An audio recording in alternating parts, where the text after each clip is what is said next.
आज हम लोग समरूप त्रिभुज पढ़ेंगे। सिमिलर ट्राइंगल के क्या क्या कंडीशन है, क्या क्या शर्तें हैं, सब हम लोग जानेंगे और उन शर्तों का यूज कैसे लेंगे ये बड़ी बात है। क्योंकि अगर हम लोग रटे हुए हैं उसका यूज लेने में हम लोग को कठिनाई है तो फिर क्वेश्चन बनने में दिक्कत होगा। क्वेश्चन कैसे बिना पेन लगाए बनेगा, आइए देखें। समरूप त्रिभुज, तो समरूप त्रिभुज आप कहेंगे किसको? तो समरूप त्रिभुज सिमिलर ट्राइंगल हम लोग कहेंगे जब दो त्रिभुज की रूपरेखा एक जैसी हो तो उसे समरूप त्रिभुज कहेंगे। अब आइए समरूप त्रिभुज के लिए शर्त क्या है वो बात ज्यादा जरूरी है। समरूपता के लिए शर्त क्या है? पहला शर्त है यदि दो त्रिभुज की संगत कोण समान हो तो उसे समरूप त्रिभुज कहेंगे। अब देखिए ये बात हम लोग जान रहे हैं, रट भी लिए, फिर भी दिक्कत हो सकता है अगर समझे अच्छे से नहीं है तो। देखिए समझना क्या है आपको कि अगर कोई दो ट्राइंगल लेंगे, ट्राइंगल है A, triangle B, triangle A B C. अब लीजिए, अब है यहां DEF, अगर तीनों कोण, इसका तीनों कोण इसके तीनों कोण के बराबर हो तो समरूप कहेंगे। लेकिन देखिए अगर ये 50 है, अगर ये 60 है, अगर ये 70 है और ये 50 है, 60 है और ये 70 है और हम कह देंगे त्रिभुज ABC समरूप DEF, तो आप क्या कहेंगे? ये सही है? नहीं, ये गलत है, ये गलत है। यही चीज हम आपको ध्यान दिलाना चाहते हैं और यही गलती हम लोग करते हैं। देखिए यहां लिखना कैसे है, अगर हम ABC को लें, पहले किसी एक ट्राइंगल को ले लीजिए। अब देखिए A का मान कितना है? 50, तो 50 इसमें किसका मान है? E का, तो हम E को लेंगे, सिमिलर का सिंबल देंगे, फिर E को लेंगे। फिर B कहाँ है? B का मान 60 है, 60 इधर कौन सा कोण है? F, तो F को लेंगे। फिर यहाँ C 70 है, 70 वहाँ कौन सा है? D, तो ये समरूप होगा। ABC के समरूप EFD होगा, ना कि AB के समरूप DEF होगा। यही गलती हम लोग कभी कभी कर जाते हैं, इस बात को आपको ध्यान में रखना है। दूसरा शर्त आप देखिए, यदि त्रिभुज समरूप होते हैं तो भुजाएं आनुपातिक होती है, ये हम जानते हैं। यदि त्रिभुज समरूप होते हैं तो भुजाएं आनुपातिक होती हैं, अर्थात जब भुजाएं आनुपातिक हो तो त्रिभुज समरूप होंगे। दूसरा बात आपको ये जानना है कि त्रिभुज की भुजाएं आनुपातिक हैं तो त्रिभुज समरूप होंगे। अब ये बात हम लोग रटे हुए हैं, फिर भी यहाँ कुछ गलती कर सकते हैं। क्या गलती कर सकते हैं? देखिए जैसे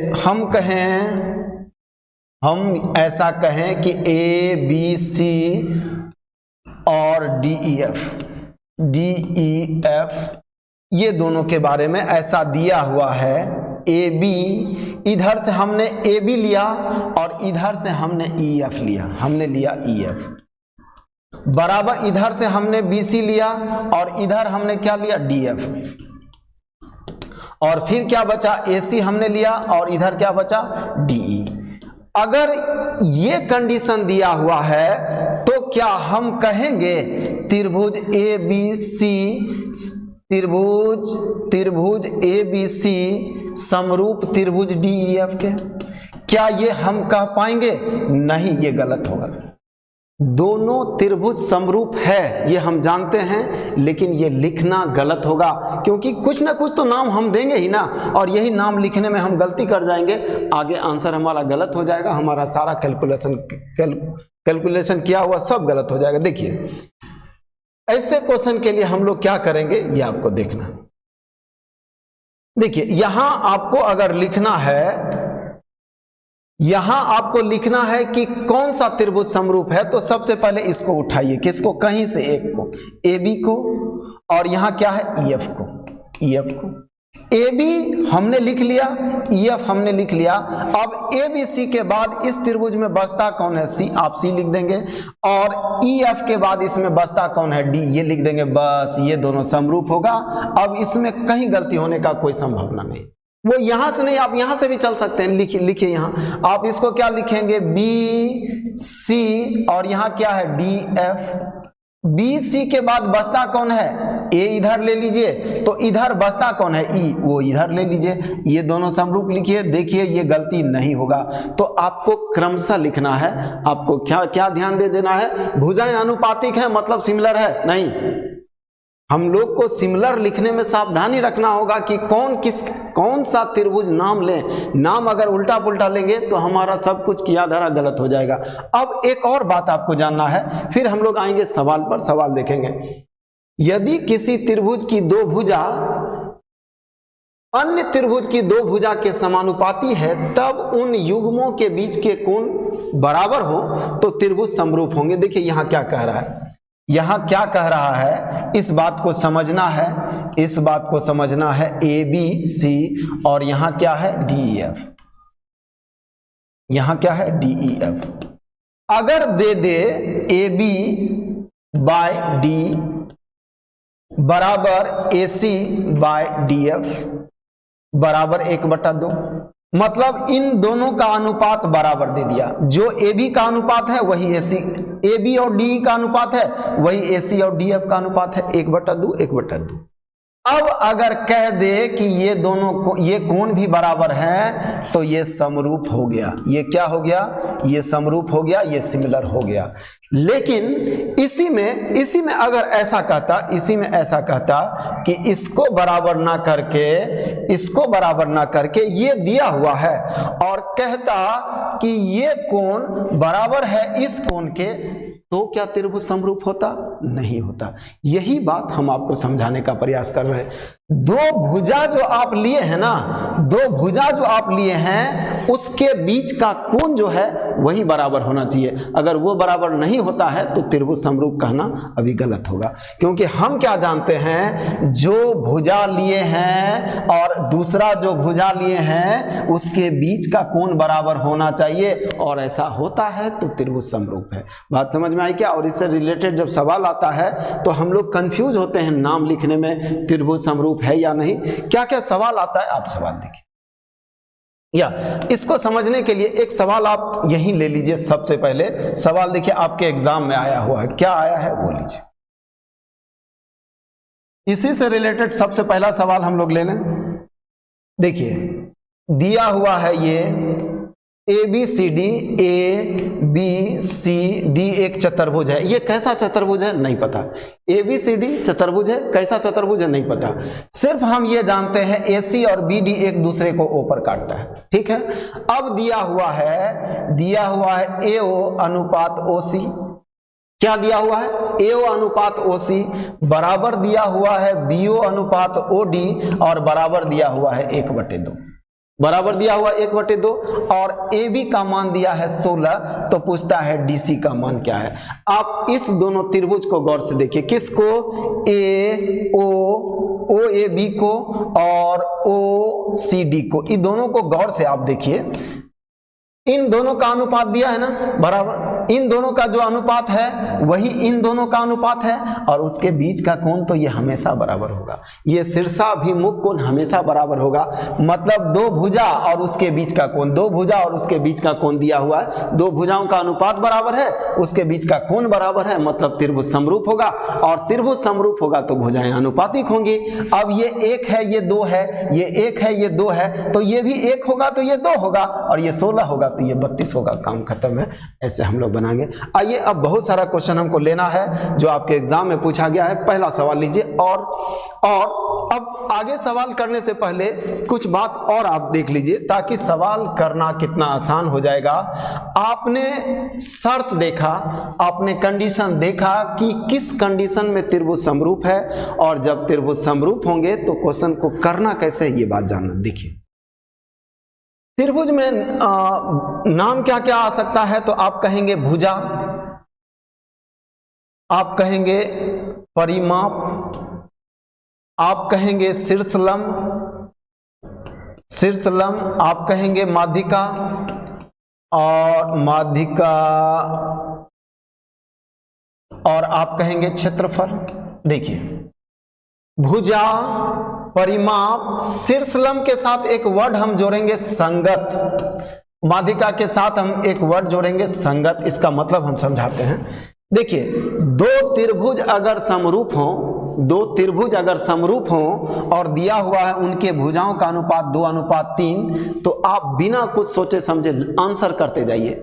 उसके परिमापों का अनुपात भी, उसके परिमाप का भी अनुपात क्या हो जाएगा? 2:3।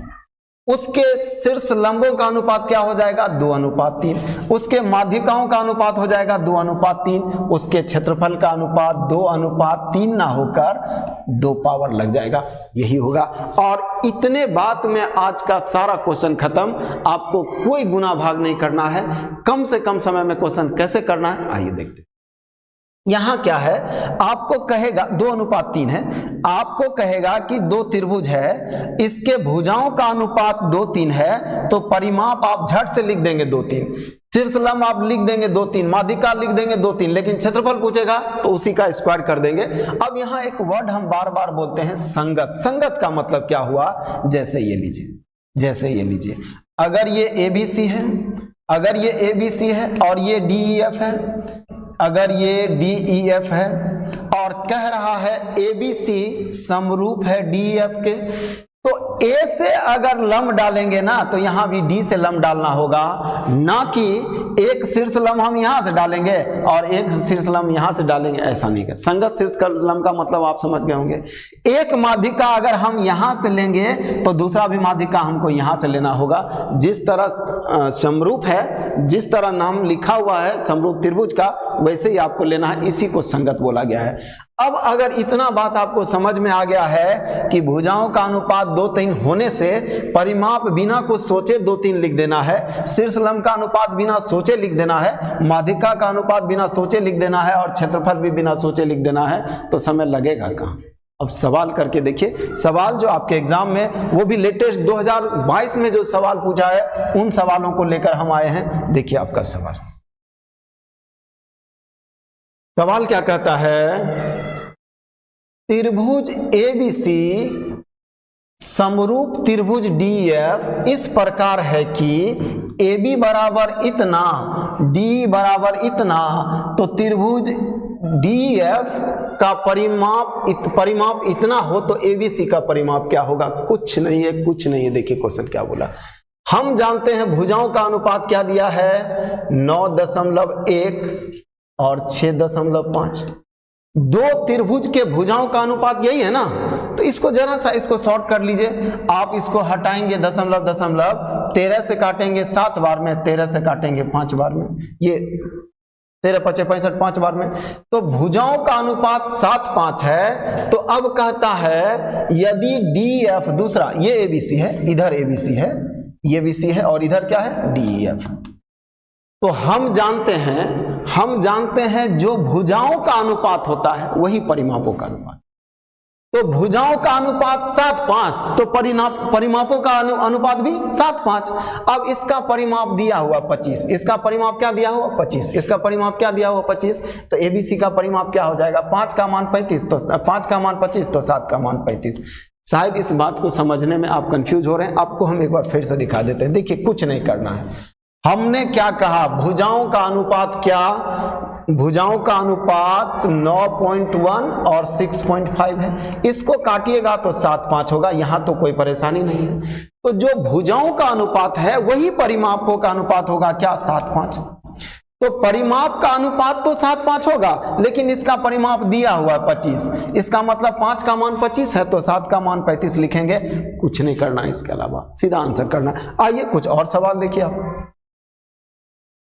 त्रिभुज ABC समरूप त्रिभुज DEF है और BC का मान इतना है, EF का मान इतना है। त्रिभुज ABC का क्षेत्रफल 80 है, तो त्रिभुज DEF का क्षेत्रफल, इधर है ABC, इधर है DEF। ये कौन है? ABC और ये है DEF, ये है DEF।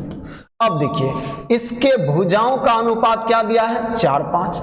भुजाओं का अनुपात 4:5 है, तो तो क्षेत्रफल का अनुपात आप कुछ सोचे बगैर पहले यह लिख दीजिए, क्षेत्रफल का अनुपात 16:25 होगा। यही तो हमने सीखा है। आज हमने क्या सीखा है, क्षेत्रफल का अनुपात जो होता है भुजाओं के अनुपात के वर्ग में होता है, के स्क्वायर में होता है, तो हमने स्क्वायर कर दिया। अब इसका क्षेत्रफल 80 दिया हुआ है, 16 का मान क्या दिया है 80, यानी 16 × 80 तो 16 × 80 तो 25 × 125, इसका क्षेत्रफल 125 हो जाएगा। कुछ नहीं करना। आइए अगले क्वेश्चन। सवाल है XYZ समरूप त्रिभुज GST के। देखिए सवाल यहां थोड़ा सा उलझाने का कोशिश किया है, लेकिन सवाल उतना ही आसान है जितना आसान सवाल अभी हम लोग देखें।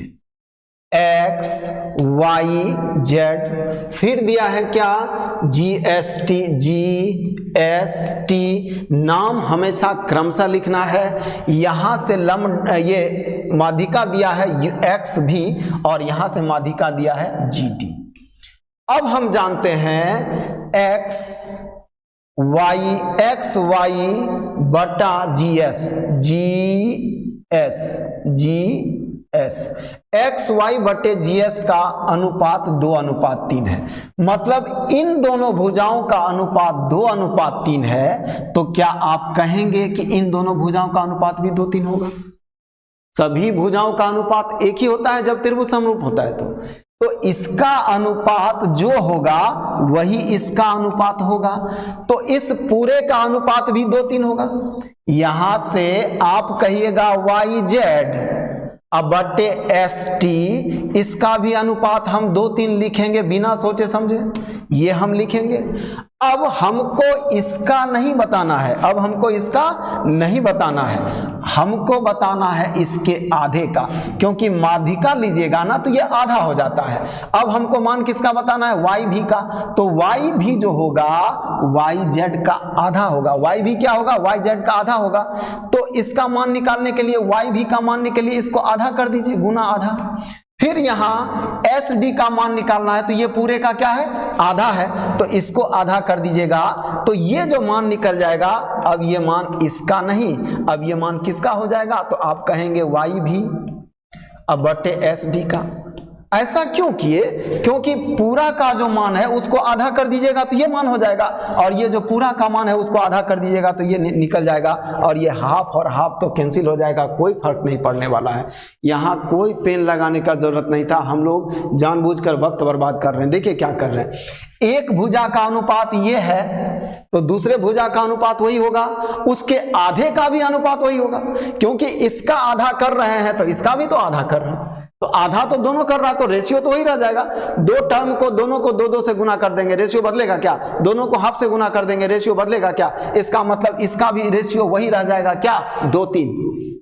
अब जल्दबाजी में हम लोग आंसर 2-3 ना कर देंगे, क्योंकि आपका क्वेश्चन कहता है इसके अनुपात का वर्ग चाहिए। यहाँ पावर क्या दिया है, 2 वर्ग, तो आपका आंसर क्या हो जाएगा, 4-9। ये गलती हम लोग नहीं करेंगे। यहाँ क्षेत्रफल नहीं पूछा लेकिन वर्ग तो कर दिया, वर्ग बोलेगा तो वर्ग हमारा आंसर 4-9 होगा।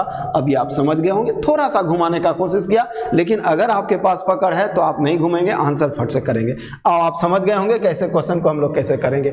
अगला सवाल, यदि समरूप त्रिभुज ABC और DEF के क्षेत्रफल का अनुपात ये और ये है, EF का मान A है, तो BC का मान क्या होगा? एकदम सिंपल सा बात है, त्रिभुज ABC DEF, त्रिभुज ABC DEF। अब दिया हुआ भुजाओं का मान कितना, EF का मान कितना दिया हुआ, A, EF का मान A दिया हुआ है, तो पूछ रहा है BC का मान, इसका मान क्या होगा, ये हमको बताना है। तो सबसे पहले आप लिखिए क्षेत्रफल का अनुपात x² y²।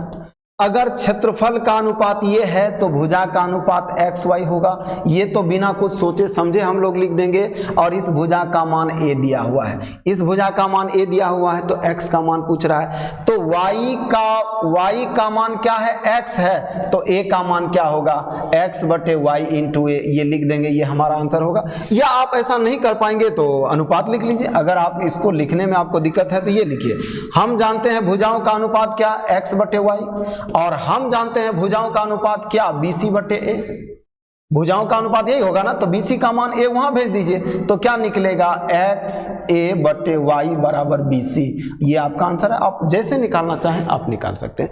अगला सवाल लीजिए। और हर सवाल आप देख रहे हैं बहुत आसानी से बन रहा है, अगर हम लोग इतना बात समझ रहे हैं तो, और कोई गुना भाग हम लोग नहीं कर रहे हैं, और कुछ क्वेश्चन में नहीं है, होगा भी नहीं। इतना ही है कि जितना भी इसमें टर्म है सबका अनुपात एक जैसा होगा, क्षेत्रफल आएगा तो वर्ग हो जाएगा, और कुछ नहीं। यदि दो समरूप त्रिभुज के क्षेत्रफल का अनुपात, अब ये लीजिए क्षेत्रफल का अनुपात ये दिया है, ये किसका अनुपात है? क्षेत्रफल का। अब आप पूछ रहा है भुजा का अनुपात, तो इसका रूट कर दीजिए, बस हो गया काम खत्म। इसका रूट कर देंगे। क्षेत्रफल का अनुपात होता है तो भुजा का अनुपात निकालने के लिए क्या कहते हैं? उसका रूट निकाल देते हैं। जैसे भुजा का अनुपात 2 3 हो और क्षेत्रफल पूछेगा तो स्क्वायर कर देंगे, 2 स्क्वायर 3 स्क्वायर, और क्षेत्रफल दिया है तो इसी का रूट कर देंगे, इसी का रूट कर देंगे तो फिर भुजा निकल जाएगा। तो अभी जो हमारे पास दिया हुआ है ये क्षेत्रफल ही दिया हुआ है, और क्षेत्रफल से भुजा निकालना है तो रूट कर देंगे, यानी इसका मान क्या हो जाएगा? इसका मान ये हो जाएगा इतना, और इसका मान हो जाएगा इतना। यही आपका ऑप्शन होगा, और ऑप्शन दिया हुआ आपका चौथा ऑप्शन, ये आपका आंसर। आप समझ गए होंगे इस क्वेश्चन को। अगले क्वेश्चन को देखिए। अगला क्वेश्चन क्या कहता है? यदि त्रिभुज ABC समरूप DEF इस प्रकार है कि 2AB बराबर D और BC बराबर 8, तो EF की लंबाई क्या है? देखिए त्रिभुज ABC, सिर्फ फिगर हम बना रहे हैं आपको समझाने के लिए, आप समझ जाएंगे तो आपको कोई फिगर बनाने का जरूरत नहीं है। ABC और ये है DEF, ये है DEF। अब कह रहा है, यहां कह रहा है AB बाय DE बराबर 1/2। इसका मान क्या है? 1/2। DE को इधर लाएंगे, 2 को उधर भेजेंगे तो 2 नीचे जाएगा, यानी AB का मान क्या हो रहा है? 1। DE का मान क्या हो रहा है? 2। यानी इन दो भुजाओं का अनुपात 1:2 हो रहा है। अब BC का मान 8 है तो इसका मान 16 क्यों नहीं कहेंगे?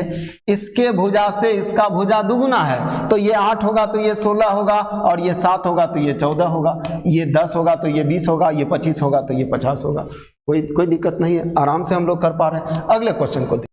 त्रिभुज ABC में त्रिभुज ABC में दिया हुआ है, क्या दिया हुआ है? त्रिभुज ABC में D पैरेलल है BC के, D जो है वो पैरेलल है BC के, ठीक है, जो AB और AC पर स्थित है। अब कहता है D और BC का अनुपात 3:5 है, D 3 है तो BC 5 है, रेशियो ये दिया हुआ है।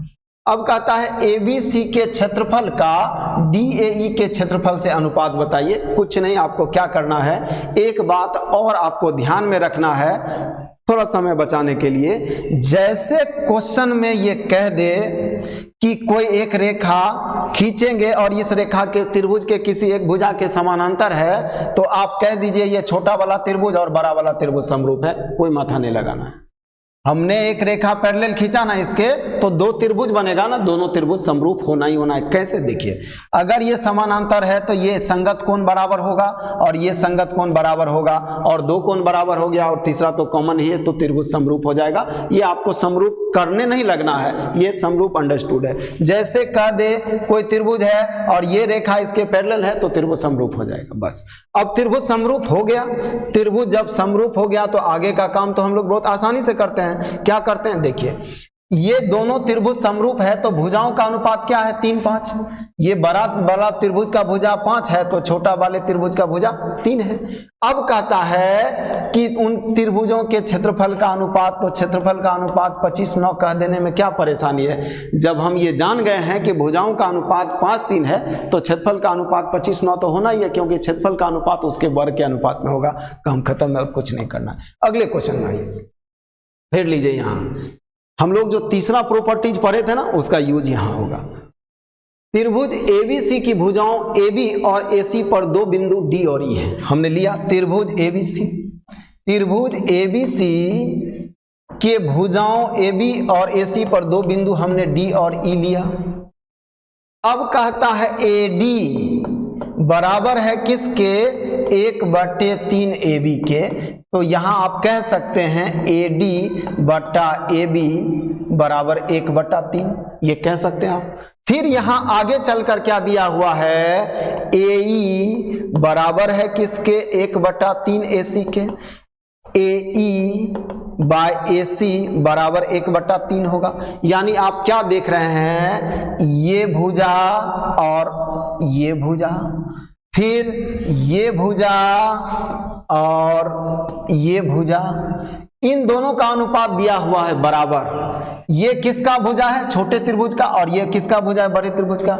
ये छोटे त्रिभुज का और ये बड़े त्रिभुज का, भुजाओं का अनुपात बराबर है। यहां भी 1/3 है और यहां भी 1/3 है, और उसके बीच का कोण भी बराबर है, क्योंकि ये कोण जो है दोनों में है। BAC में भी A है, DAE में भी A है। तो दो भुजाओं का अनुपात और उसके बीच का कोण बराबर है, त्रिभुज समरूप होगा। यही बात तो हम लोग तीसरे प्रॉपर्टी में समझे थे। तीसरा जो शर्त था, तीसरा जो उसका आधार था, तीसरा जो बेस था, वो हम देखे थे कि यही बात होगा तो त्रिभुज समरूप होगा। तो त्रिभुज समरूप है, और त्रिभुज समरूप है तो भुजाएं आनुपातिक होंगी।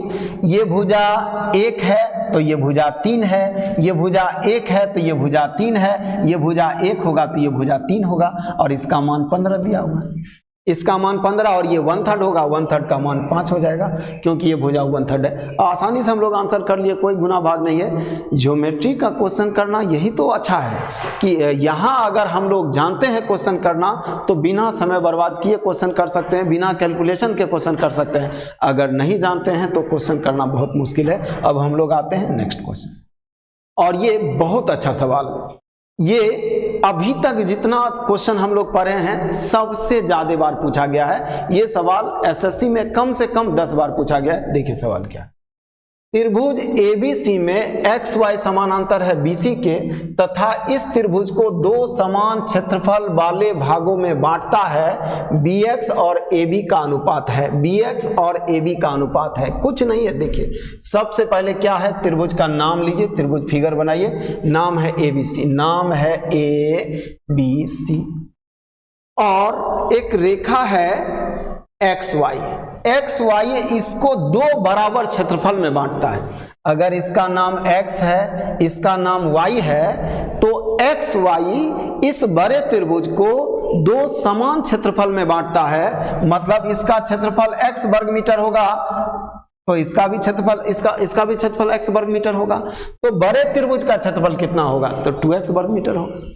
छोटे त्रिभुज का क्षेत्रफल अगर x होगा तो निचले भाग का भी क्षेत्रफल x वर्ग मीटर ही होगा, क्योंकि क्वेश्चन कहता है ये रेखा इन दोनों इसको दो बराबर बराबर भाग में बांटता है। ऊपर अगर x होगा तो नीचे भी x होगा। तो छोटा त्रिभुज का क्षेत्रफल x, तो बड़े त्रिभुज का क्षेत्रफल 2x, बस और कुछ नहीं चाहिए, x और 2x। तो आप देख रहे हैं छोटे और बड़े त्रिभुज के क्षेत्रफल का अनुपात 1:2, और 1:2 अगर हमने क्षेत्रफल का अनुपात निकाला है तो भुजाओं का अनुपात आप कहेंगे √1 और √2, और कोई दिक्कत नहीं, क्योंकि क्षेत्रफल का अनुपात हमारे पास हो ना, तो भुजाओं का अनुपात निकालने के लिए उसका वर्गमूल निकालते हैं, काम खत्म है। और इसको 1 और √2 लिखेंगे, क्योंकि √1 तो नहीं लिखा जाता है, इसलिए ये लिखने का जरूरत नहीं है। अब आइए 1 और √, इसका मतलब है अगर ये भुजा 1 है ना, तो ये भुजा क्या होगा, आप कहेंगे √2।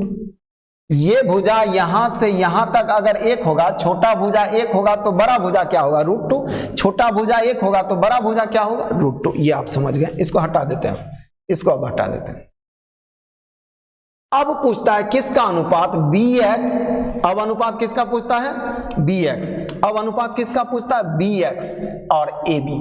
कहां है BX, जरा सा ध्यान दीजिएगा। BX ये है। सबसे पहले AB क्या है, AB का मान √2 है, AB का मान क्या है, √2, और AX का मान, ये मान क्या है, 1, तो उसमें 1 घटा देंगे तो ये मान आएगा BX का। क्लियर है क्या। अगर BX का मान निकालना हो, इसका मान निकालना हो, तो आप क्या करेंगे, इस पूरे AB में आप AX को घटा देंगे। अगर हम इस पूरे रेखा में इतना घटा देंगे तो इतना नहीं बचेगा, वही तो है। यहाँ से यहाँ क्या है AB, और AB का मान क्या है √2। यहाँ से क्या है AX का मान क्या है 1, और 1 घटा देंगे तो ये जो मान होगा वो BX का मान होगा। तो BX का मान आ गया। अब किसका मान बताना है? AB का मान क्या है √2। यही तो आपका आंसर है, यही तो आपका आंसर है। क्या पूछा है? BX और AB का अनुपात बताएं। BX और AB का अनुपात हमने बताया, ये आपका आंसर है। हम लोग पढ़ेंगे अगले वीडियो में सर्वांग क्षमता। सर्वांग क्षमता क्या है और उससे रिलेटेड सवाल क्या है, सबसे जरूरी सवाल क्या है, सवाल को कैसे करेंगे, उन सवाल को देखेंगे। जितना भी बात हम लोग सीखेंगे उससे रिलेटेड हाल फिलहाल जो सवाल पूछे गए हैं उन सवालों को आपके सामने लाएंगे, तब ताकि आपको पता चले कि आपको पढ़ना क्या है। क्योंकि जब तक आप सवाल नहीं देखते हैं तब तक वहाँ आप एकाग्र नहीं होते हैं। तो उन सवालों के साथ जो आपके एग्जाम में हाल फिलहाल पूछे गए हैं, मिलते हैं अगले वीडियो में। धन्यवाद।